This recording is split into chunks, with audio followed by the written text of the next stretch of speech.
મહાદેવ હરિઓમ જય માતાજી। અત્યારે વાગી ગયા છે સવારના 7:30 અને આપણે વાડીએ આવ્યા તે એમ હતું કે આજ તો મરસી સોંપવાની છે। સારું હાઈ છે એવું નક્કી કર્યું, એટલે નક્કી કર્યું હોય એ બધું કંઈ કામ આપણું થાય એવું જરૂરી નથી, એટલે નક્કી કર્યું તો એ રહ્યું બંધ, કારણ કે આપણે આખી રાત એક છાંટો ન ખર્યો। માણસોનું શું કર્યું? જો મનુષ્ય કહે મેં કરું અને કરનારો કોઈ ઓર, આદરનારો અદ્વૈ છે રહે ને હરી કરે હોય, આપણું કઈ હાલે નહીં। આપણે આયોજન કાંઈ કરીને બેઠા હોય અને કુદરતનું આયોજન કાંઈ હોય। આપણે એવી ગણતરી હતી કે સવારે 15 માણસો આવશે અને રાતે એવા સાટા થઈ જાય હરવો મધ્યમ વરસાદ, એટલે કે 1.5 થી 1 ઇંચ જેવો એમ। જો એટલો થઈ જાય ને તો કીધું કાંઈ વાંધો નહીં આવે ને સવારે આપણે મરચી ફેર રોપણીનું કામ ચાલુ થઈ જાય। પણ આપણું કાંઈ હાલ્યું નહીં, કારણ કે મથે માનવી તો માન વીઘો પાય, મથે માનવી તો માન વીઘો પાય, રઘુવીર રીજે રાજડા તો નવખન ધરા પાય। એટલે આપણું કાંઈ હાલે નહીં। આપણે બહુમાં બહુ ખુવાર મરીને તો વીઘો એક પાય। અને અત્યારે ટપક પદ્ધતિ થઈ ગઈ છે, અને જો તમારી પાસે પાણી હોય તો કદાચ 5-10 વીઘાય પાઈ દો। હવે થોડુંક દુવાહામાં ફેર કરવો પડે, ઓલું રેડ પાતા થાય વીઘો પીતો, અને અત્યારે ટપક છે એટલે જો તમારી પાસે ઈ નો વરસાદ થાય તો કેટલા દી તો કાઈ નો થાય, તો ઈ રઘુવીર રીજે ને નવખન ધરા લીલી થાય, બાકી કોઈનું કઈ કામ નથી આપણું હાલે નહીં। એટલે એમાં ફેર કરવો હાલે નહીં, દુહો તો સાચો જ હોય। એટલે માનવી ગમે એવું મથે ગમે એવું કરે એનું હાલે નહીં, અને એ કઈ કરી ન શકે, સેવૈટે થાકે, એટલે એને જાવું તો કુદરત પાસે જ પડે કે ભાઈ કુદરત કરી હાસું। હવે આ મોબાઈલ આવતા હે ને માણા એનો ટાઈમ એમાં કાઢી નાખે છે, નકર વરસાદ ન આવતો ને તો ગામડે ગામડે ધૂન બેહાડતા। અને હું નાની હતી ને તે મને સાંભળ, મારા પપ્પાની તો 2 દિવસ અખંડ ધૂન બેહાડતા। દિવસના બાયું ધૂન બોલે, રાતના જણ ધૂન બોલે, પણ એ 2-3 દિવસની અખંડ ધૂન પૂરી કરે ને ત્યાં વરસાદ આવી જ જાતો। પણ હવે એ બધું ગયા મોબાઈલમાં ટાઈમ વ્યસ્ત થઈ જાય બધે। ભાઈ દેખીતા જ છે કે જ્યાં માણસની શક્તિ પૂરી થાય ને પછી ત્યાંથી કુદરતની શક્તિ ચાલુ થઈ। માણસ થાકે ને પછી કુદરતને યાદ કરે ને કુદરતને યાદ કરે ને એટલે ભગવાનને દેવું જ પડે, કારણ કે બંધાયેલ જ છે કે મારું નામ તમે લ્યો જપો એટલે હું હાજર જ છું। પણ આપણી પાસે ટાઈમ નથી, થાકી તો થાય, હજી આપણે કોઈ થાક્યા નથી। જો મને હમણાં ધૂનું બેહાડવા તો 100% વરસાદ આવી જાય લે, સારી વાત એ હાસી, એમાં ખોટું નથી, એવું જોયેલું હે મેં એમ, અને વરસાદ આવે જ અને ખાલી શ્રી રામ જય રામ ઈ જ રાત ને દિવસ બધા ઈ જ બોલતા હોય। બોલાવાનો રામ ને પછી ઘડીક કૃષ્ણ ને બોલાવીને ઘડીક ભોળિયાનાથ ને બોલાવીને એમ નો આલી રામ ધૂન જ હોય, રામ જ રીજે પરમાર। કાઈ વાંધો નહીં, આપણે માણસોને સવારમાં એ રીતને જ હાંજે ચોખવટ કરી હતી કે રાતે વરસાદ આવશે તો જ આપણે મરચીની ફેરરોપણી કરવાની, નકર આપણે મોકૂફ રાખવાનું છે। અત્યારે મોકૂફ રાખી દીધું છે, જો કાલ આજ થઈ જાય તો કાલ કહી દેવું, તો પછી કાલ 15 ની બદલે 25 જણા કહી દેવું જો વધશે તો। પણ હવે આપણું કઈ હાલ્યું નહીં એટલે આપણે સ્વીકારવાનું જ રહ્યું। હા બંધ રાખ્યું, કાયમી આજ વાત આપણે હાલે છે, કારણ કે બીજી વાતય શું કરવી, વરસાદ વિના બધું નકામું। વરસાદ આવે ને તો વાતય નવી થાય, કામ નવું આવે, વરસાદ આવે તો ઉત્પાદન થાય, તો બજારમાં બધાના ધંધાય નવા થાય, ખેડૂને પૈસા આવે ને તો જ બધાને પાસે પૈસા આવે, ખેડૂત પાસે ઠપ એટલે બધી ઠપ, કાંઈ હાલે નહીં। અત્યારે તો ખરીદી કરવા જ કે માણસ ન હોય, માણસ નંબરે, કારણ કે ખેડૂત તો એવો છે કે લીલા પાન થાય ને ત્યાં તો ઈ વાપરવા માંડે, પણ લીલા પાંદે નથી આવા, ઈ લંકાઈ ગયા। કાંઈ વાંધો નહીં, અને આમે ભગવાન કરી સારું કરે, આજ ફેર રોપણી નથી, નકર તમારે અહીંયા રહેવું પડે, અને આજે આપણે આવે છે મહેમાન, એટલે 2 કામ થઈ જાય, એ બાને મહેમાન નહીં રે 2। અને ખેડૂત એક એવો વ્યક્તિ છે કે મોલ મરી જાય ત્યાં લગી હિંમત નો હારે, અને કદાચ ખેડૂતની ખોઈડે કે એના ખેતરે કોઈ આવીને ઊભો હોય ને એની પાસે ન હોય ને તો એ કોક રીજે ને તો એને 5 રૂપિયા દે ખરી કે હવે વરસાદ નથી થતો ને મારી પાસે નથી ને, એમ તો એ નો જ કહી શકે। એ કોક એવો જરૂરિયાતમંદ ઊભો હોય તો એને એ 5 રૂપિયા ટેકો તો કરે જ, એમાં ફેરવી ના વાત, ભલે એની પાસે હોય નહીં, એને થાય એમ ન હોય, પણ તો એમ કે મારો આને દીધું હોય છે ને તો મારો નાથ દે, એમ કરીને દઈ દે, બાકી મોરો તો પડે જ નહીં કોઈ દી। એને આમાં એવું આવતું જ હોય ને એટલે એને બધું જોયું હોય, હા એટલે મોરું ન પડવાનું હોય, કારણ કે આકાશી રોજી રહી ક્યારેક થાય નોય થાય, એટલે તો પેલાના ગઈઢિયા વિચાર કરતા વરાહ ઉપર હલાય. અને હવે એવું કઈ છે નહીં, હવે એવું કઈ છે નહીં. પછી જમીન વેચવી પડે. અને અત્યારે જમીન વેચાય છે એટલી, બહુ વેચાય છે, કારણ કે ત્યારે આપણે વિચાર આવે કે કેમ વેચવી એમ. કામ થઈ જાય તો નડે હોતા આપણે નડે, એટલે તો આપણે મોકૂફ રાખી દીધું, લાદીનું બંધ રાખી દીધું. ન પોગાય તો ન કરાય. હા, ને આપણે ક્યાં કઈ એવું જરૂરી છે કે કાલ હવાર દેવાસની બહુ આવીને આયા જ આવશે. મહિનો 2 મહિના મોડું થાય, આમાં તો સગવડ હોય તો કરાય, નકર આ પૈડા કમ્પ્લેટ જો કઈ ઘટે ને એવા બની ગયા, પણ હવે લાદી વાકે બંધ થઈ જાય વરસાદી બંધ નહીં રે. હા, શ્રાવણ મહિનામાં થઈ જાય પછી. હા, આપણે આજે આવ્યા છે મહેમાન આવ્યા છે બપોરે 11 વાગે ને અત્યારે વાગી ગયા છે 4:45. બધે ચા પાણી પીવાઈ ગયા છે આપણે કુટુંબમાં. અને આ છે મારા મામાજી, મામીજી, પછી માસીજી બે, એટલે બાને ત્રણેય બેનું ભેગા થઈ ગયા છે અત્યારે. અને એ 3 બેનું છે ને 3 ભેગા, એટલે આમ શકલ તો સેમ જ લાગે નહીં.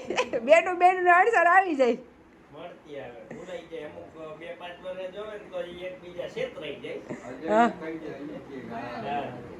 હા, અને માસી ભેગા થાય ને તો ઘણા એમ છેતરાય જાય, બા છે એક માસી છે એમ ખબર ન પડે એમ, જાજા ટાઈમે જોયા હોય એને.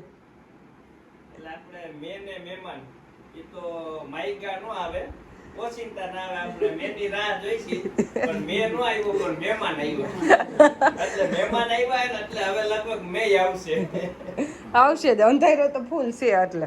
અને આપણે બધા બેહવા જતા હોય કુટુંબમાં કે જયભાઈ ને યા, પણ આપણે સિસ્ટમ એવી એમ કે ચા પીવા હાલો, પણ હકીકતમાં બેહવા બરકતા હોય, કારણ કે ચા તો એક ફરજ પીતા હોય, પણ તોય ફરજિયાત ધરા પીવો પડે કે સરબત પાઈ ગમે, પણ દેશી ભાષામાં કે ગાલો ચા પીવો.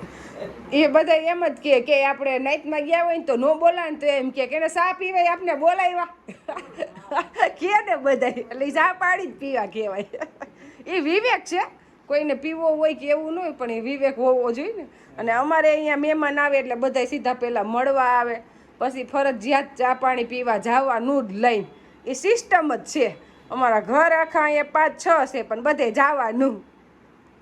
અને હવે આપણે મહેમાનને લઈને જવું છે વાડીએ. હવે બધા આવી ગયા છે વાડીએ, પણ ઘરે જવાનું મન થતું નથી. એ 6 મહિના પછી દિવાળી આવશે ત્યારે એવી થઈ જાય નહીં. આપણે જો મામાને આઈ આવ્યા હે, આપણે એને અગાઉ કહી દઈશી કે માતાજીની દયાથી વરસાદ સારો થઈ જાય અને દિવાળીએ વાસ્તામાં બધાને પોગી જવાનું. આપણે ઓછામાં ઓછું 300 માણસનું રહોડું કરીને વાસ્તુ કરવું વાડીએ, જમાવટ કરી દેવી, અહીંયા કઈ ઘટે નહીં ને એવી મંડપ સર્વિસ ગોઠવીને જઈને દેવાસની જનોઈ હોય ને એવું આયોજન કરવું છે. હા, ગમતે તેડાવવાના, એક ને તેડાવવાના જ નહીં. 300 જણા કયા થાય, બધે હાગમતા આવે તો જ થાય. તે પાછા વાસ્તામાં અત્યારે આવ્યા ઈ સારું કા.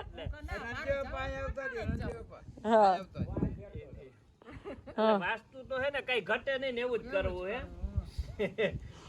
મજા આવી જાય બધાને એક ફરે વાડીએ તેડાવવા હે.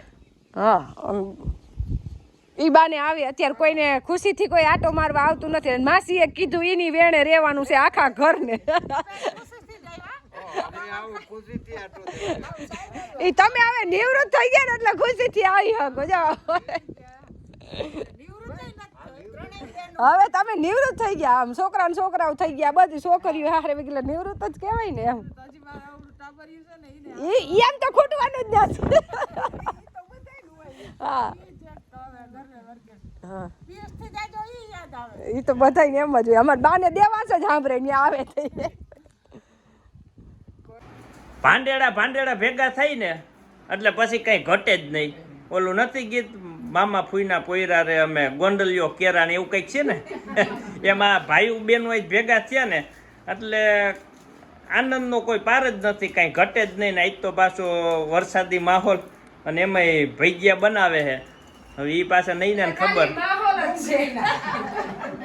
વરસાદ નથી, માહોલ પણ આ જોતા મને આનંદ બહુ આવે એમ કે આમ કઈક કેમ માહોલ વરસાદી હોય ને એવું આમ વાતાવરણ આખું ઊભું થયું એમાં એવું છે કે આપણે વિડીયામાં ડુંગળીના ભજીયા બનાવ્યા એક બે વખતે આ બધા લોકો જોયા છે તો અમને ઈ બનાવીને ખવડાવો મેથીના દર વખતે આવે ત્યારે બનાવતા જ હોય તો કે આ વખતે ડુંગળીના બનાવો તો કીધું હાલો ડુંગળી કાચવટ ભરી સુધાર નાખી છે અને ડુંગળી આપણે જોઈ જાજા પ્રમાણમાં એનું કારણ છે કે આમાં લોટ નો જાજો હોય કડકડિયા કરવા લોટ આછો આછો જોઈએ એટલે ડુંગળી જાજી જોઈએ એમ બધા નોખું કામ સંભાળ લીધું છે વાડીએથી આવ્યા મોડા પણ કઈ વાર લાગે નહીં આપણે ખબર હતી કે જાજા છે એમ એટલે લચ્છા તૈયાર થઈ ગયા છે ડુંગળીના મેથી સુધારાઈ ગઈ ધાણા ભાજી મરચા બધા મામી અને તઈને બેનું માર માસી ને માર બા તઈને હપીને બધું કરી નાખ્યું કામ કઈ ઘટે નહીં ને એવું અને નહીં ના આમ જો એ બેનું ની વાત છે એમ તું મામી બે નોખા પડી જાવ પાછા અને મામા એક એમાં ભળે પાછા વાત હવે તમે કરો ત્યાર્યું અને અમે રાહ જોઈને બેઠા આપણે ભજીયા તો દર વખતે બનાવી પણ જે આપણે લોટ દોઈ ને એની રેસીપી ક્યારેય મૂકી નથી એટલે આપણે લંડન થી આપણા સબસ્ક્રાઈબર છે ને એ કે આ વખતે તમે ભજીયા બનાવો ને ત્યારે તમે લોટ ભજીયાનો કેવી રીતના દો ને એ રેસીપી બતાવજો એટલે કીધું બતાવી દી કે તમારા જેવા ભજીયા અમારે નથી થતા અને એ લોકો ભજીયાના શોખીન હશે અમારી જેમ એટલે આપણે જે ચણાનો લોટ લઈ લીધો છે સારીને અને હવે એમાં નાખશું આપણે સોડા હાજીન ફૂલ અને મીઠું એ બધું સ્વાદ અનુસાર હોય હિંગ અને લીંબુનો રસ એટલે આ બધું નાખીને હવે આપણે મરચા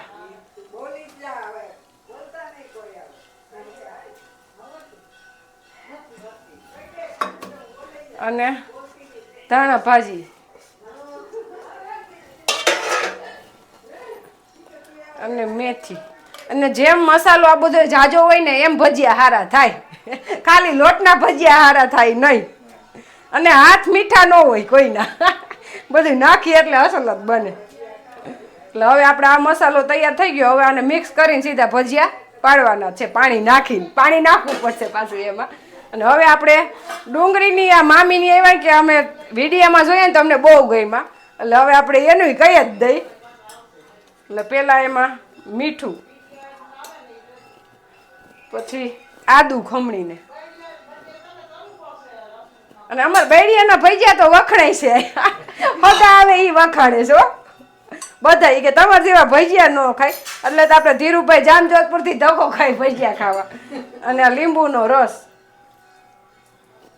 આમાં કઈ બીજું બહુ જાજુ નાખવાનું હોય ને હવે આપણે લોટ નાખ દેવાનો આમાં પાણી બહુ જોહે નહીં આછું એવું પાણી જરીક છટકાળું જોહે કડકડિયા કરવાના હોય ને એટલે પાણી બહુ મિક્સ નહીં કરવાનું